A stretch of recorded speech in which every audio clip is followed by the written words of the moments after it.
Fala, meus amigos, tudo bom com vocês? Meu nome é Eduardo Almeida e esse é o nosso canal Doutor Me Conta.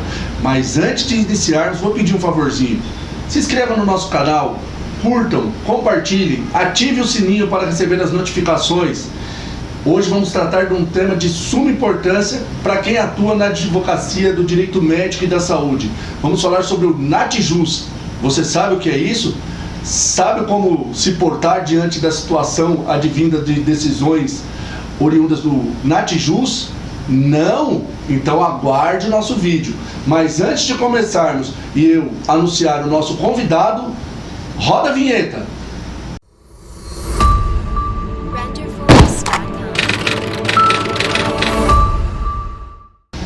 Voltamos, meus amigos. Hoje o nosso canal Doutor Me Conta tem a honra de receber o Dr. Benedito Macedo. Eu vou falar rapidamente o currículo dele, porque ele pediu pra gente dar uma sintetizada, porque senão eu vou ficar um programa inteiro aqui só falando do currículo. Dr. Benedito Macedo é advogado, especialista em direito médico e da saúde, farmacêutico, reticências. Dr. Benedito, muito obrigado pela presença, por ter aceito o nosso convite. Eu que agradeço, doutor Eduardo, o convite para a gente estar compartilhando ideias aqui a respeito do tema de hoje. Tá certo. Doutor Benedito, tem um tema agora de grande relevância e muitos advogados que atuam na área de direito médico e da saúde estão um pouco perdidos, não estão entendendo muito a situação ou não estão dando devido interesse à questão. O que é o NaTiJus? Bom, o NaTiJus, ele é a sigla para denominar o Núcleo de Apoio Técnico da Saúde ao Judiciário, né? Esse Núcleo de Apoio Técnico da Saúde ao Judiciário, ele está sendo fomentado, este núcleo, pelo Conselho Nacional de Justiça desde o ano de 2010, né? Ele já está um bom tempo implantado no Tribunal de Justiça de Minas Gerais. Tem-se notícia já da implantação dele há alguns anos no Tribunal de Justiça do Rio Grande do Sul. E recentemente começou a se fomentar este núcleo dentro do Tribunal de Justiça de São Paulo. E qual que é a função desse núcleo de apoio técnico ao judiciário? Esse núcleo de apoio técnico, ele é composto por uma equipe de notáveis de diversas áreas da saúde, e eles elaborarão enunciados, pareceres e notas técnicas a respeito de cada caso do processo da judicialização de saúde, justamente para quê? Para estar fundamentando as decisões do juiz. Aqui em São Paulo nós temos alguns institutos que estão cadastrados, que estão vinculados ao Tribunal de Justiça. Instituto Cochrane Brasil, Instituto Zerbini, Hospital Sírio-Libanês, Albert Einstein, que eles vão auxiliar o magistrado na elaboração das decisões nas questões de saúde. Perfeito. Então, assim, na essência, uma boa ideia, porque assim, o magistrado às vezes não tem conhecimento técnico acerca da patologia do paciente, acerca daquele medicamento, daquele tratamento que foi requerido numa ação inicial. Então, assim, na essência seria uma boa ideia. Qual a sua visão realmente com relação ao NaTiJus? Na prática, como funciona? Na prática funciona da seguinte maneira, né? O paciente, na área do direito em saúde, ele requer um direito que ele acha que realmente tem. Está previsto na Constituição Federal o direito à saúde, né? E esses tipos de processo, eles versam sobre o quê? Versam sobre a aquisição de medicamentos de alto custo, a aquisição de uma órtese ou de uma prótese para a realização de um tratamento, a realização de um tratamento específico que às vezes não está dentro do rol da ANS e nem faz parte do rol do Sistema Único de Saúde. O órgão responsável para a incorporação de novas tecnologias no SUS é o Conitec. E às vezes uma fisioterapia, por exemplo, pelo método TheraSuite, não está incluso dentro do rol nem da ANS nem do SUS, né? Então ele procura o judiciário para estar requerendo e fazer valer os seus direitos, né? Essa petição inicial chega para o juiz e a parte contrária, o polo passivo, vai contestar aquela demanda.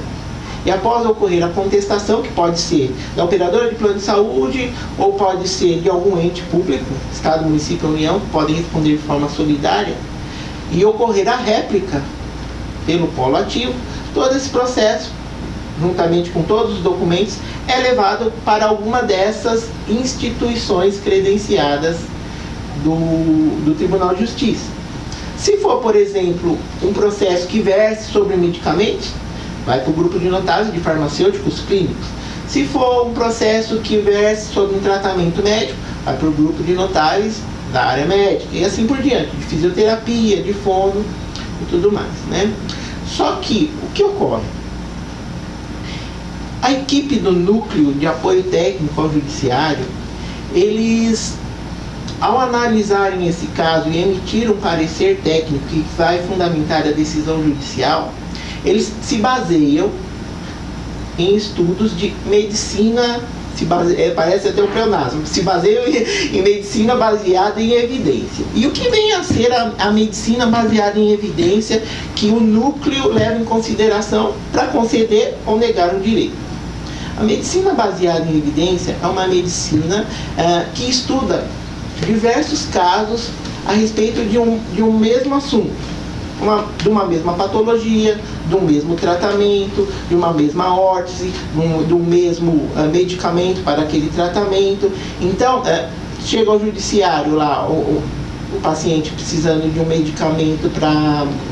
Vamos colocar um exemplo corriqueiro que acontece. Medicamento para câncer. A maioria dos medicamentos, principalmente para quem está em estágio avançado do câncer, são medicamentos de alto custo, né? Então, a pessoa requer aquele medicamento chega para o núcleo de apoio técnico a ser estudado, e eles vão fazer um levantamento de diversas literaturas médicas acerca daquela questão. Se eles avaliarem e analisarem que aquele medicamento realmente beleza, muito bom para aquele tratamento, então eles vão falar para o juiz, resumidamente, né? Claro que tem todo um relatório, tal. Quem quiser depois a gente pode deixar aqui no canal o material. Aí o juiz vai conceder realmente o medicamento. Agora, caso aqueles estudos, aqueles levantamentos de dados da literatura médica que foram compilados neguem o tratamento, fala não, isso não tem evidência científica da medicina que realmente aquilo funcione, o tratamento vai ser negado. E qual é a crítica que nós fazemos? Existem dois tipos de medicina. A medicina baseada em evidências, que é uma medicina que ela é excelente para estabelecer principalmente questões coletivas de saúde. Perfeito. Principalmente para a incorporação de novas tecnologias no SUS. A Conitec leva em consideração justamente a medicina baseada em evidência para incorporar e a relação custo-benefício que isso trará ao erário público para incorporar ou não essa nova tecnologia no SUS. E a mesma coisa ocorre com o rol da ANS.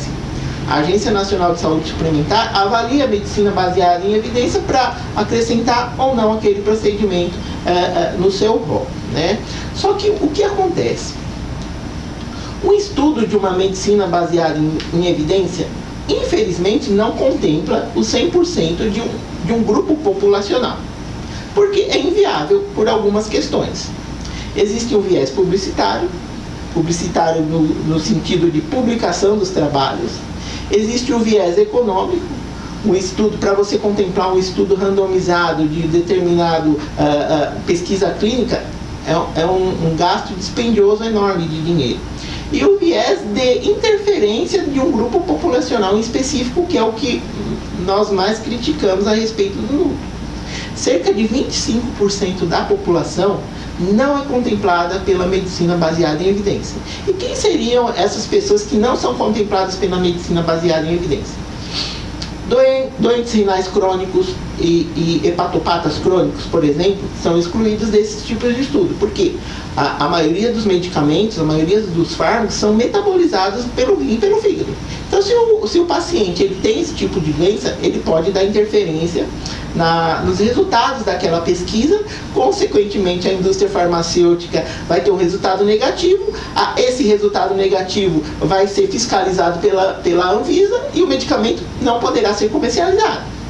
E o viés publicitário também, o pesquisador ele sempre quer ter resultados positivos, né? O resultado negativo de um estudo, ele é muito importante também, justamente porque senão se colocar produtos no mercado defeituosos, que ponham em risco a segurança da sociedade, né? Só que se realmente esse grupo populacional é excluído, hepatopatas, renais crônicos, grupos étnicos também são excluídos, a maioria de grupos étnicos relacionados a índios, alguns medicamentos não posso admitir pessoas da etnia negra, porque tem uma genética diferente, os amarelos também, principalmente relacionado a medicamentos que possuem na sua formulação álcoois, que é uma terminologia bem específica da área de farmácia, mas eles têm um problema de uma enzima de álcool desidrogenase que não metaboliza esse tipo de molécula. Tanto é que se um nipônico ou uma pessoa da etnia amarela, de uma forma geral, eles têm dificuldade na bebida alcoólica, ficam bem vermelhos porque não conseguem metabolizar esse álcool e podem ficar embriagados mais rápido, né? Então, se um indivíduo desse chega ao judiciário requerendo um procedimento para o juiz, olha, excelência, eu preciso desse medicamento de alto custo oncológico para resolver minha situação. Só que ele é um renal crônico, entendeu? Ele é um renal crônico. Então, e os renais crônicos para aquele medicamento não foram contemplados pelo estudo. Então, individualmente falando, quando eu vou buscar o direito, eu vou gerar uma decisão injusta. Muito específica, eu não consigo encaixar aquela pessoa naquele protocolo. Exatamente. Diferentemente de um outro tipo de medicina, que é a medicina vagarosa, também conhecida como slow medicine. A slow medicine, ao contrário da medicina baseada em evidência, ainda falando da medicina baseada em evidência, não tem jeito. A medicina baseada em evidência, ela engessa os protocolos clínicos e as diretrizes de tratamento.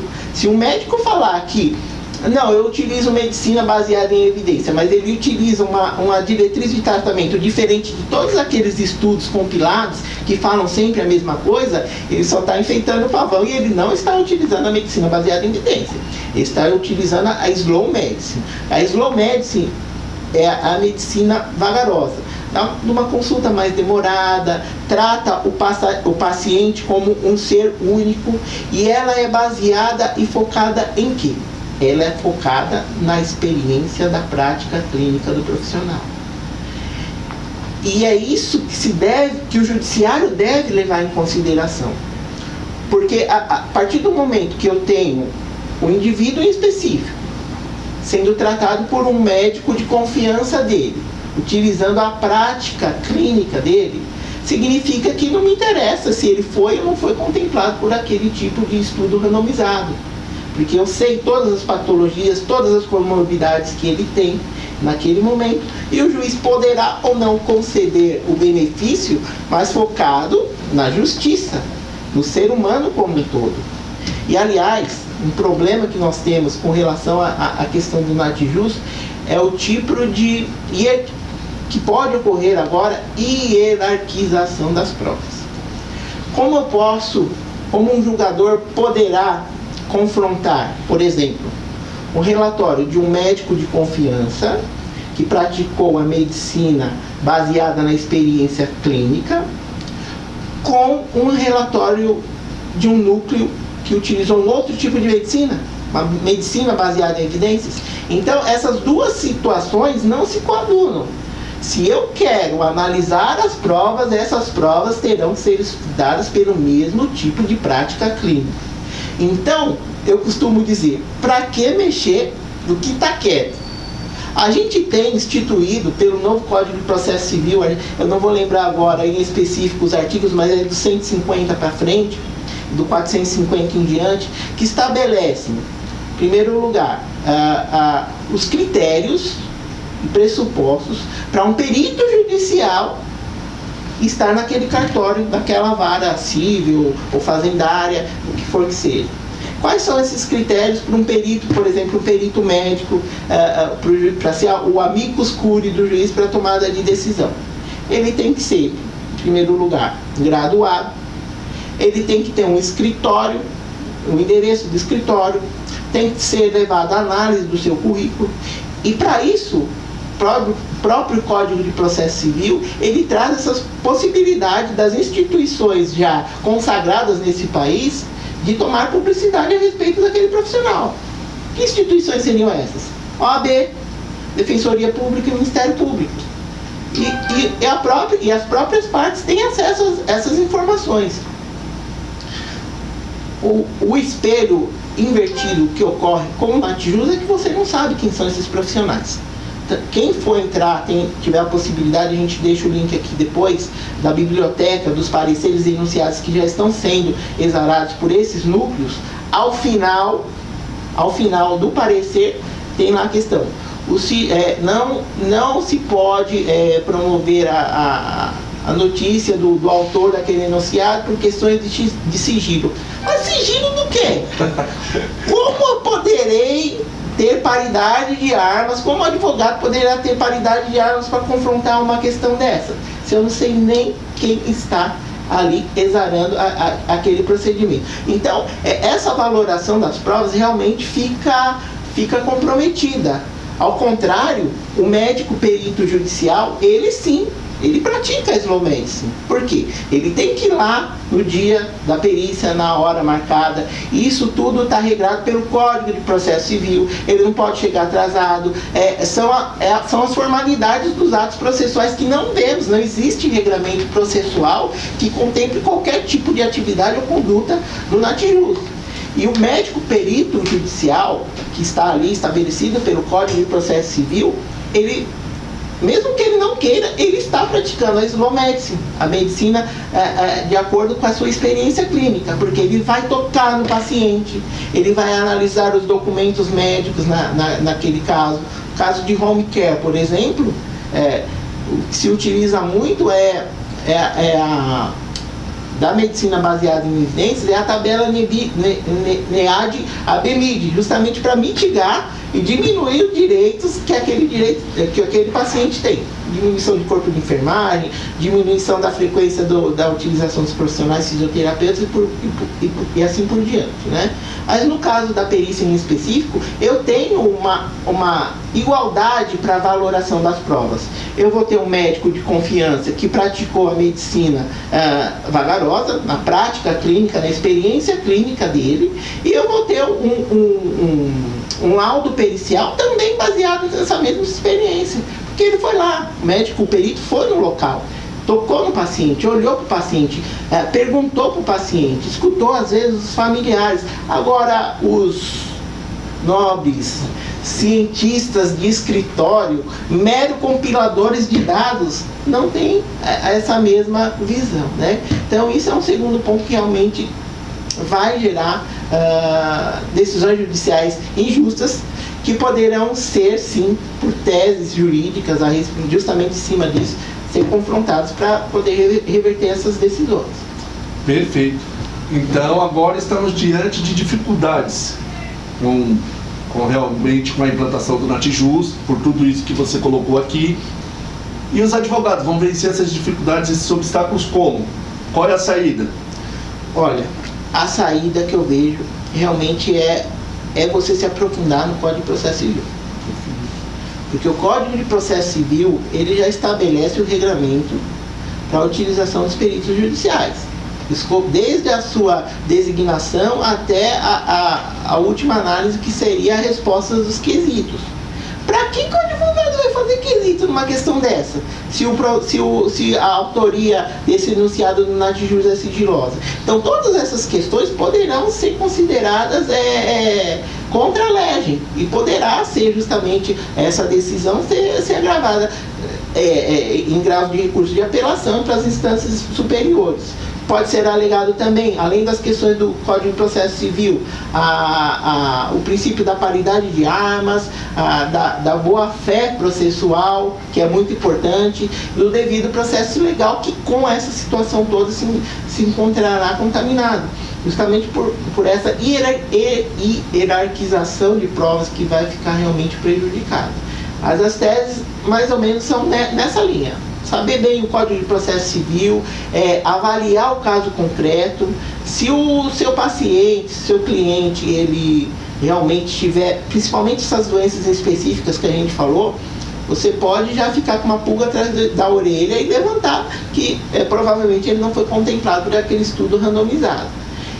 E vai dar muito mais trabalho, por isso que se faz, a gente até no bate-papo anterior, a gente falou da importância de realmente se especializar e de se aprofundar na área, devido à retirada de direitos que o judiciário está promovendo, né? E por essas questões do NATJUS. Hoje, um advogado especialista que se defronte com uma questão dessa, ele tem que analisar no enunciado, na nota técnica e no parecer técnico, ele tem que avaliar os papers, os trabalhos científicos que foram estudados para elaborar aquele enunciado. É que para uma mesma negativa de procedimento, utilizando-se os mesmos estudos científicos, existem também posições totalmente contrárias, beneficiando o seu cliente, só que não são levadas em consideração pelos técnicos do núcleo. Por quê?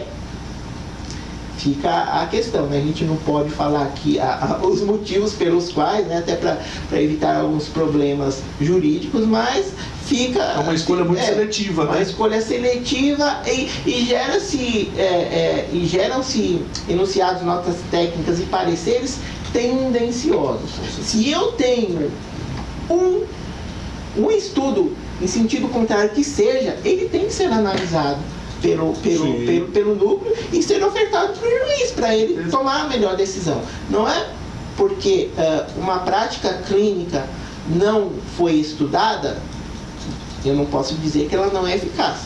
Um belo exemplo disso é a autoimunoterapia.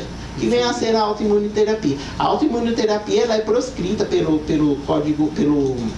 Conselho Federal de Medicina, mas existem alguns médicos que dizem ter bons resultados com ela. É retirada do sangue da própria pessoa, injeta no músculo e eles falam que isso aumenta a imunidade, ajuda na cicatrização e a curar determinados tipos de patologia. E a autoimunoterapia ela nunca foi estudada. E não é por isso que posso dizer que ela é ineficaz, né? Então são essas questões que a gente vislumbra que podem ser adotadas pelo advogado, mas realmente vai ter que se aprofundar nessas questões médicas. Gente, isso não foi uma entrevista, não foi um bate-papo, foi uma aula. Volto a dizer, em todos os meus comentários eu coloco isso, a importância de uma advocacia especializada. E isso foi o que verificamos hoje com essa aula do Dr. Benedito.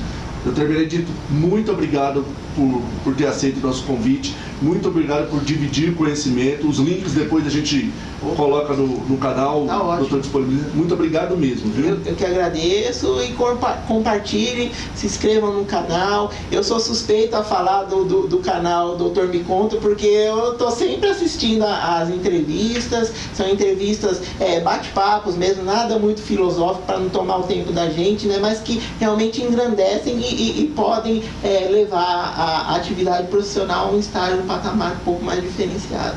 Certo, muito obrigado. Olha aí, pessoal, convite do Dr. Benedito, hein? Se inscrevam no canal, curtam, compartilhem. Até a próxima, obrigado.